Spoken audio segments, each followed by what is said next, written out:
আসসালামু আলাইকুম, সবাই কেমন আছে? আলহামদুলিল্লাহ আমি ভালো আছি। অনেকদিন পর একটা নতুন ভিডিও নিয়ে হাজির হলাম। তো এখানে দেখতেই পাচ্ছেন আমি হালিমের ভিডিও নিয়ে হাজির হয়েছি। নিজের হাতে হালিম মিক্স তৈরি করে কিভাবে আমি হালিম রান্না করে নিলাম, এটাই আর কি এভরিথিং সব শেয়ার করতেছি। তো এখানে আমার কুটুবাবুটা অনেক ডিস্টার্ব করতেছিল, আর বয়েজিংয়ের পিছনে আর কথা শুনতে পাবেন, ও সবসময় অলওয়েজ আমাকে ডিস্টার্ব করে। তো এখানে আমি দেখেন কিভাবে কয় পদের ডাল নিচ্ছি, এগুলো আপনাদের সাথে শেয়ার করছি। তো এখানে আমি প্রথমেই কিন্তু 3 আইটেমের ডাল একসাথে নিয়ে নিলাম। তারপর আমি মাসকলাই ডালটা ইউজ করছি, তারপর আমি মুগ ডাল দিচ্ছি। তো অবশ্যই মাসকলাই ডাল কিন্তু দিতে হবে, নাহলে হালিমের ঘ্রাণ বা স্বাদ আপনি কোনোটাই পাবেন না। তো এখানে আমি পোলাও চাল লাস্টে দিয়ে দিচ্ছি। তো এখন একসাথে আমি এটাকে মিক্স করে ভালো করে ভিজা কাপড় দিয়ে পরিষ্কার করে তারপর কিন্তু আমি ব্লেন্ডার করে শুকিয়ে ব্লেন্ডার করতে হবে। তো আমি এখানে নিয়ে আসলাম, দেখতে পাচ্ছেন মিক্স করার জন্য। তো এখানে আমি একদম কিছুটা মিহিন কিছুটা আদা ভাঙ্গা থাকবে। তো অলরেডি আমার কিন্তু হালিম মিক্স ভাঙ্গানো হয়ে গেছে। তো এখানে দেখতে পাচ্ছেন এরকম একটা কাছাকাছি আপনারা নিয়ে আসবেন, আর একটু বেশি হলেও সমস্যা নেই। তো এখন আমি রান্না করতে চলে যাব। তার জন্য আমি এখানে মশলা বাটার জন্য কি মশলা নিচ্ছি দেখতে পাচ্ছেন। তো এটা একটু বেটে নেব। তো এখানে আমি আমার বোনের কাছ থেকে আমি একটু বাটিয়ে নিচ্ছি, তো সেটা একটু শ্যুট করে নিলাম।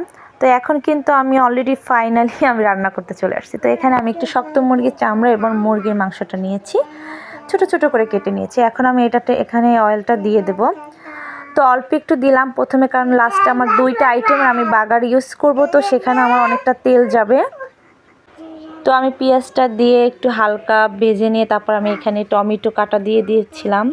এখন এখানে আমি বিভিন্ন মশলা, আদা রসুন পেস্ট এবং ধনিয়ার গুঁড়ি, গরম মশলা, মানে এভরিথিং যত গরম মশলা আছে আর কি সব কিছু আপনারা দিয়ে দিবেন। তারপরে হালিম মশলাটা তো স্পেশাল দিতেই হবে, মাস্ট। তো এখানে আমি একটু দ্রুত আর কি ভিডিওটা আর কি দিচ্ছিলাম, এখানে বাটা মশলাটা দিয়ে দিচ্ছি। তো এইভাবে আস্তে আস্তে করতে থাকবেন। আর নিজের হাতে যে কোনো জিনিস তৈরি করে খাওয়ার যে একটা সাজেস্ট, এটা অন্যরকম একটা স্বাদ নিয়ে আসে। তো জানি না কতটা স্বাদ হয়েছে, আমার কাছে ভালোই লেগেছে। তো লাস্ট পর্যায়ে আমার একটু মনে হয়েছিল একটু বেশি একটু ঝাল, বেশি একটু তেল, বেশি একটু মশলা দিলে মনে ভালো হতো। যাই হোক, তো এখানে আমি দেখেন লাস্টে কিন্তু আমি হালিমের মশলাটা দিয়ে দিয়েছি। এখন ভালো করে কষিয়ে তারপর কিন্তু গোশটাকে কষিয়ে তারপর আমি হালিমটা। আরও হ্যাঁ, একটা কথা বলতে একদম ভুলে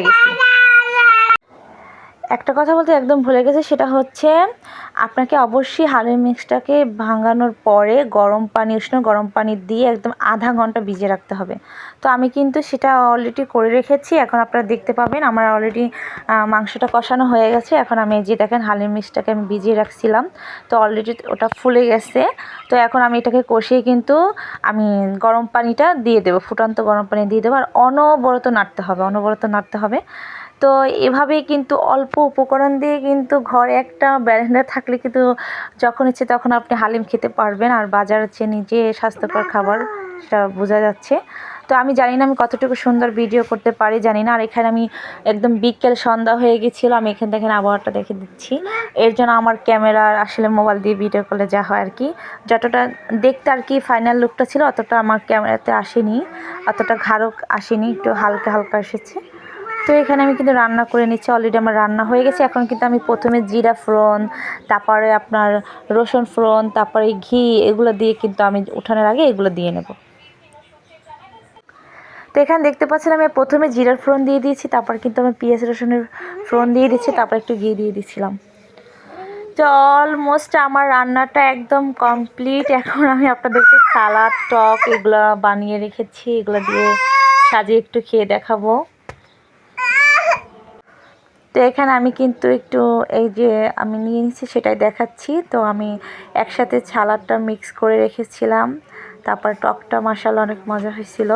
তো এই যে আমার ফাইনাল লুক কেমন হয়েছে অবশ্যই যে যেখান থেকে দেখছেন লাইক কমেন্ট শেয়ার করবেন, আশা করি ভালো লাগবে। তো ভালো থাকবেন, খোদা হাফেজ।